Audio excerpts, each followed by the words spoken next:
ఆదిలో జరిగేను మొదటి వివాహము, ఆదాము హవ్వలు ఏక శరీరము.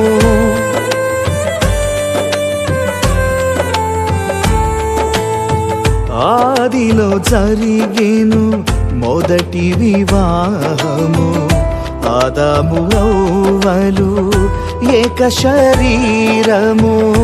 ఈనాడు మరలా జరుగు వివాహము, నేను క్రీస్తు ఒకటవుతాము.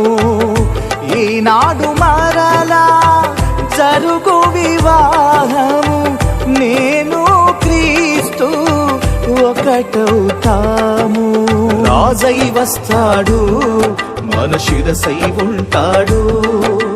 రాజై వస్తాడు, మన శిరసై ఉంటాడు. బహుమానమేగా నీవిచ్చిన నాలో సగభాగము.